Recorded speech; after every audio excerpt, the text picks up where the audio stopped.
Hello cricket station viewers எல்லாருக்கும் வணக்கம். நான் உங்க சஞ்சீவ் வெங்கட் ரிச்சார்ஜ் இருக்காரு. இன்னைக்கு கிரிக்கெட் உலகத்துல நமக்கு நிறைய செய்திகள்லாம் இருக்கு. ஃபர்ஸ்ட் பும்ரா கேப்டன்சியே பண்ணக்கூடாதுன்னு ஒரு தரப்பு வந்திருக்கு. ரெண்டாவது சிஎஸ்கே ஃபேன்ஸ்க்கு ஒரு நல்ல நியூஸ். அப்புறம் கம்பீர் சொன்ன ஒரு விஷயத்துக்கு இந்தியன் பிளேயர்ஸ்லாம் எடுத்த முடிவு ஒன்று இருக்கு.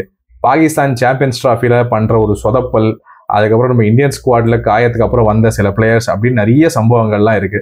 ரிச்சர்ட்ஸ் போலாங்களா? போலாம். அதுக்கு முன்னாடி நம்ம வியூவர்ஸ்க்கு ஒரு முக்கியமான விஷயம் ஒன்று சொல்லிடலாம். அதாவது என்னன்னா, அன்றாட கிரிக்கெட் உலகத்துல நடக்கிறதுல நம்ம வியூவர்ஸ் தெரிஞ்சுக்கிட்டா அவங்க கிரிக்கெட்டை கண்டினியூ பண்றதுக்கு நல்லா இருக்கும்ன்ற விஷயத்தெல்லாம் நம்ம டெய்லியும் கொடுக்கறதா இருக்கும். அதுக்காக தான் இந்த செக்மெண்ட்டை நம்ம ஆரம்பிச்சிருக்கோம். இதுல இருக்க பிளஸ் மைனஸ் அது எல்லாமே வியூவர்ஸ் அவங்களோட அபிப்பிராயத்தை சொல்லணும் அப்படின்னு நான் எதிர்பார்க்கிறேன். அதை கேட்டுக்கிறேன். இப்ப போயிடலாமா சஞ்சு? கண்டிப்பா சொல்லுங்க. பும்ரா இந்த மாதிரி கேப்டன்சி பண்ணக்கூடாது அப்படின்ற மாதிரி சில பேச்சுலாம் நீங்க எழுந்திருக்கிறது சொல்லுங்க. பும்ரா இந்த ஆஸ்திரேலியா கூட அந்த 5th டெஸ்ட்ல இன்ஜுரி ஆனதுல இருந்து மறுபடியும் அவருக்கு ஒர்க் லோட் அதிகமான காயம் ஆவாரு. காயான ஒரு பிளேயரை நீங்க கேப்டனா கொண்டு வர்றது உங்களுக்கு சரியா இருக்காது. நீங்க திரும்ப பேட்டிங் யூனிட்லயே போய் உங்களோட கேப்டனை தேடுங்க அப்படிங்கிற மாதிரி ஒரு டாக் மறுபடியும் கிளம்ப ஆரம்பிச்சிருக்கு. இது நிச்சயமா பும்ராவை கடுப்பேத்துற ஒரு பேச்சா தான் இருக்கும். ஏன்னா அவர் டெஸ்ட் கேப்டனை கேப்டன்சி எந்த அளவுக்கு விரும்புறாருங்கிறது தெரியும். நான் போய் கேட்க மாட்டேன், ஆனா நீங்க எனக்கு தரணும் அப்படிங்கிற மாதிரி தான் அவர் சொல்லியிருக்கிறாரு. இந்த நிலைமையில பாத்தீங்கன்னா இதுக்கு இன்னும் கொஞ்சம் அப்படியே தூபத்தை சேர்த்தி போடுற மாதிரி நம்ம முகமது கைஃப் என்ன சொல்லியிருக்காரு அப்படின்னா, தங்க முட்டையிடுற வாத்து பும்ரா, நீங்க அவர் கேப்டன்சி எல்லாம் கொடுக்குற மாதிரி இருந்துச்சுன்னா ஒரு தடவைக்கு 2 தடவை யோசிச்சுக்கோங்க, ஏன்னா நீங்க அவரை அறுத்துறாதீங்க அப்படிங்கிற மாதிரி சொல்லியிருக்கிறாரு. அதாவது இது எப்படி இருக்குன்னா, பும்ரா கிட்ட என்ன மனசுல ஐடியா இருக்குதுன்னே தெரியாம இவங்க பாட்டுக்கு ஒண்ணு சொல்லிட்டு இருக்காங்கன்னு சொல்லுவாங்கல்ல, அந்த மாதிரி ஒரு டாக் ஒண்ணு இந்த பக்கமா போயிட்டு இருக்கு. ரெண்டாவது கம்பீர் 5th டெஸ்ட்ல முடிவிலேயே பிரஸ் மீட்ல பேசின ஒரு முக்கியமான விஷயம் என்னன்னா, அது ஒரு உள்குத்து மாதிரி தான். எனக்கு என்னோட எல்லா பிளேயர்ஸும் டொமஸ்டிக் கிரிக்கெட்ல ரெட் பால் கிரிக்கெட் விளையாடணும், நான் அதை விரும்புறேன் அப்படின்னு சொல்லியிருக்காரு. அந்த எல்லா பிளேயரும் அப்படிங்கிறது என்னன்னா, போன முறை துலீப் டிராஃபி டொமஸ்டிக் நடந்துச்சுல்ல சஞ்சு, அதுல பாத்தீங்கன்னா அஸ்வின், ஜடேஜா, இவங்க ரோஹித் சர்மா, விராட் கோலி, இவங்க 4 பேருமே விளையாடல. ஃபர்ஸ்ட் ஜடேஜா விளையாட போயிட்டு அப்புறம் வெளில வந்துட்டாரு நேக்கா. அது அவங்களாம் விளையாடல, நான் மட்டும் எப்படி விளையாடுறது அப்படிங்கிற மாதிரியே என்னன்னு தெரியல.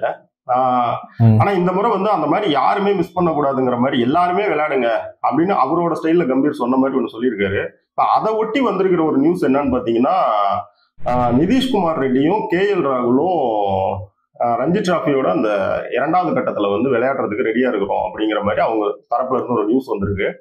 நெக்ஸ்ட் தேவ்தத் படிக்கல் என்ன பண்றாருன்னா, இப்ப விஜய் ஹசாரே டிராஃபியோட நாக் அவுட்டுக்கு கர்நாடகா ஸ்டேட்டுக்கு நான் விளையாடுறேன், அதான் ஒயிட் பாலுக்கே உள்ள வராரு. அப்படியே அவரு தொடர்ந்து கண்டினியூவா ரெட் பாலுக்கும் போவாரு. இதுல ஒரு முக்கியமான விஷயம் நம்ம என்ன பார்க்கணும் அப்படின்னு பாத்தீங்கன்னா, இப்ப இன்னும் 6 மாசம் டெஸ்ட் கிரிக்கெட்டுக்கு இருக்கு.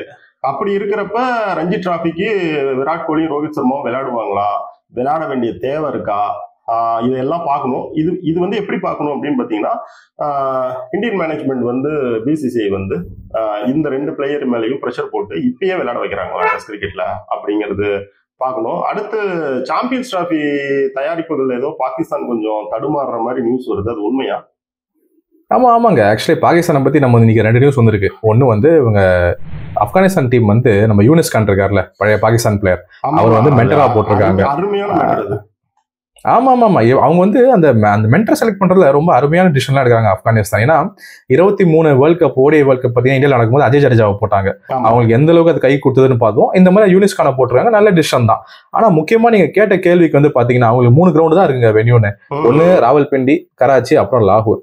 3த்துலயுமே ப்ரிப்பரேஷன் சரியில்லை. ராவல்பிண்டியில நிறைய போட்டோஸ் இந்த இந்தியன் ஜேர்னலிஸ்ட், முக்கியமா பாகிஸ்தான் ஜேர்னலிஸ்டும் கொடுத்துட்டு தான் இருக்காங்க.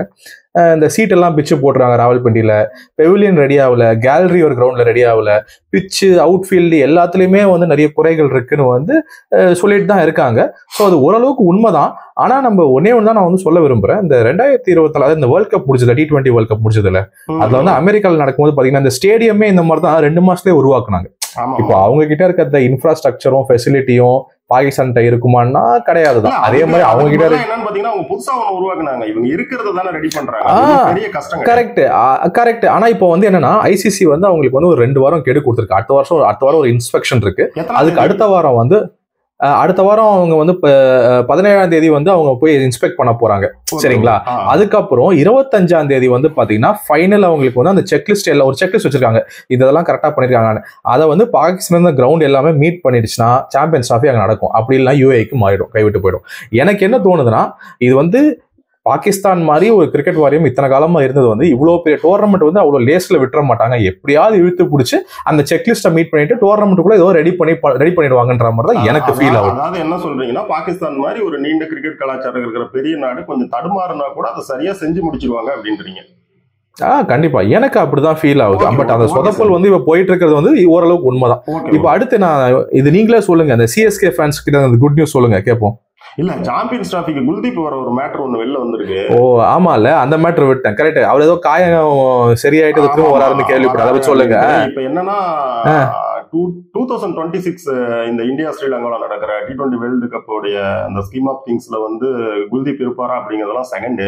ஆனா ஓடிஐ செட்டப்ல பாத்தீங்கன்னா அவர் தான் வந்து இந்தியாவோட ஃபர்ஸ்ட் ஸ்பின்னர், அதாவது ஸ்பின் ஆல்ரவுண்டர் கிடையாது, ஃபர்ஸ்ட் ஸ்பின்னர். சோ குல்தீப் வந்தாருன்னா அவர் பிளேயிங் லெவல்ல ஸ்ட்ரைட்டா வருவாரு, விளையாடுவாருன்னு எதிர்பார்க்கலாம். அது இந்தியன் டீமுக்கு இப்போ வந்து நல்ல விஷயம் தான். ஏன்னா நமக்கு வந்து ரிஸ்பின்னரோட தேவை இருந்துட்டு தான் இருக்குது. அப்புறமேல் வந்து பாத்தீங்கன்னா இது முடிஞ்ச பின்னாடி அந்த பக்கம் ஒரு ஸ்பின் ஆல்ரவுண்டர் கூட்டமே T20 கிரிக்கெட்டுக்கு அப்படியே காத்துக்கிட்டு இருக்குது. அதனுடைய பட்டியலே பெருசு.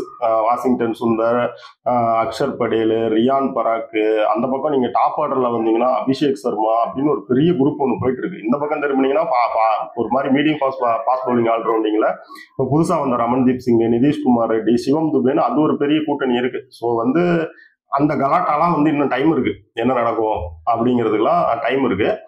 பட் இப்போ ஒரே ஒரு சந்தேகம் தான், எங்க ஓடிஐ செட்டப்ல குல்தீப் போறாரு, ஆல்ரெடி அக்ஷர் பட்டேல், ஜடேஜாலாம் இருக்காங்க. அவர் நேரா வந்து உள்ள ஃபர்ஸ்ட் அவர் தான் மெயின் ஸ்பின்னரா வந்துருவாரா இல்ல எப்படி? இது அவர் தாங்க மெயின் ஸ்பின்னரு. இந்தியாவுடைய ஓடிஐ செட்டப்புக்கான ஃபர்ஸ்ட் ஸ்பின்னர் அவர் தான். நீங்க T20 கிரிக்கெட்ல வேணா எல்லாம் மாறும், ஆனா வந்து பாத்தீங்கன்னா ஓடிஐல தான் அவங்க வந்து விளையாட வைக்கணும்னு முடிவு. அந்த கண்டிஷன் அவர் இருக்கு, விளையாடுறாரு அப்படின்னா அங்க யாரை வேணாலும் அவங்க டிராப் பண்ணுவாங்க. அக்ஷர் படேல், ரவீந்திர ஜடேஜா யார் மேல வேணாலும் அவங்க கை வைப்பாங்க. அவரு தான் வந்து ஓடிஐ செட்டப்புக்கான பிரைம் ஸ்பின்னர். அப்புறம் நம்மளுடைய ஃபேன்ஸுக்கு வந்து அந்த குட் நியூஸ் ஒன்னு சொல்லிடலாம். ஸ்ரீலங்கா இலங்கை வந்து ஒயிட் பால் சீரிஸ் விளையாடுறதுக்கு வந்து நியூசிலாந்து போயிருக்காங்க. அதை வந்து 2-1 ஃபர்ஸ்ட் ஓடிஐ இது வந்து T20 சீரீஸ் வந்து தோத்துட்டாங்க. அதுல 3வது மேட்ச்ல ஒரு 39 பாலுக்கு 69 ரன் ரச்சின் ரவீந்திரா ஓப்பனரா வந்து அடிச்சிருக்காரு.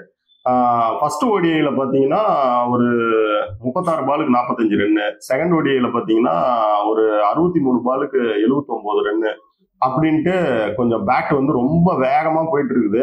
அப்புறம் ஐபிஎல் கேட் எல்லாம் திறந்துருச்சு. அப்புறம் என்ன, சிஎஸ்கே ஃபேன்ஸுக்கு இது குட் நியூஸ் தானே. அவங்க ஓப்பனர் இதுல ஒரு விஷயம் நீங்க யோசிக்கல பாருங்க, நம்ம கடைசியா ஆட போற லீக் கேம் சாம்பியன்ஸ் டிராஃபில நியூசிலாந்து கூட நம்மள குவாலிஃபை பண்ணாம வரதுக்கும் இது ஒரு வாய்ப்பா வந்து முடியும்னு நினைக்கிறேன். அதாவது அண்ணன் இந்த கோணத்துல யோசிக்கலடா அப்படிங்கிற மாதிரி இருக்கு.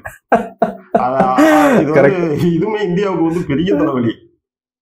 கண்டிப்பா ரவீந்திரா வந்து திரும்ப ஃபார்முக்கு வர்றது வந்து நம்ம ஏத்துக்க முடியாது. ஒரு நம்மளோட யூடியூப் சேனலுக்கான ஒரு ஷோக்கு வந்து ஒரு தம்ப்நெயில் ரெடி ஆயிடுச்சு. அதாவது எப்படின்னு பாத்தீங்கன்னா, இந்திய அணிக்கு தொல்லை தரும் சிஎஸ்கே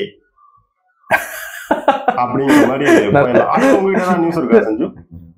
ஒன்றும் இல்லைங்க, சின்ன ஒரு பும்ரா பத்தி திரும்ப இன்னொரு விஷயம் தான். இந்த பிளேயர் ஆஃப் த மந்த் வந்து ஐசிசி வந்து 2021 வந்து கொடுத்துட்டு இருக்காங்க. அதுக்கு வந்து இந்த டிசம்பர் மாசம் வந்து நம்ம பிஜிடில இருந்து 2 நாமினிஸ் இருக்காங்க.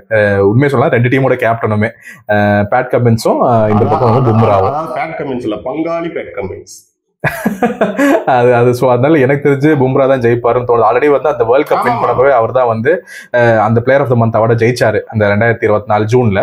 ஸோ இப்போவும் அவர் தான் ஜெயிப்பார்னு எனக்கு ஃபீல் ஆகிட்டு இருக்கு. அண்ட் இன்னொரு விஷயம் ரேட்டிங் பத்தி பாத்தீங்கன்னா, ஆல்ரெடி வந்து 907 பாயிண்ட்ல இருந்தாரு. ஒரு பாயிண்ட் கூட என்னதான் செகண்ட் இன்னிங்ஸ்ல போலிங் போடலனா கூட அவரோட ஃபர்ஸ்ட் இன்னிங்ஸ் பர்ஃபார்மன்ஸ்க்காக வந்து ஒரு பாயிண்ட் எக்ஸ்ட்ரா ஆகி இப்போ வந்து 908 பாயிண்ட்ல இருக்காரு. அது வந்து ஒரு உலக தொலைக்காட்சிகளில் அந்த லிஸ்ட்ல வந்து பாத்தீங்கன்னா இந்தியன் பவுலர்ஸ்ல வந்து ஐசிசி ரேங்கிங்ல அதிக பாயிண்ட்ஸ் வாங்கின பவுலர். கண்டிப்பா கண்டிப்பா பேட்டிங்ல எப்படி விராட் கோலி வந்து 937 வந்து அவர் தான் ஃபர்ஸ்ட்ல இருக்காரோ, போலிங்ல பும்ரா வந்து இன்னும் ஒரு பாயிண்ட் மேல ஏறி 908 இருக்காரு. இதுதான் இன்னைக்கு நம்ம நியூஸ். உங்களுக்கு வேற ஏதாவது இருக்குங்களா, இல்லைன்னா நம்ம முடிச்சுக்கலாம்? என்ன, நம்ம ஏற்கனவே சொல்லியாச்சு நம்ம வியூவர்ஸ் கிட்ட, அவங்க தெரிஞ்சுக்கணுன்றதுக்காக இந்த கிரிக்கெட் நியூஸ் எல்லாம் கொண்டு வந்திருக்கோம். இதுல இருக்கக்கூடிய பிளஸ் மைனஸ்ல கொஞ்சம் அவங்க பார்த்து சொல்லணும். தொடர்ந்து இதே மாதிரி சப்போர்ட் பண்ணும். அவ்வளவுதான் சார். கண்டிப்பா. Thank you riches. வியூவர்ஸ் எல்லாருக்கும் நன்றி. தேங்க்யூ. Thank you sir.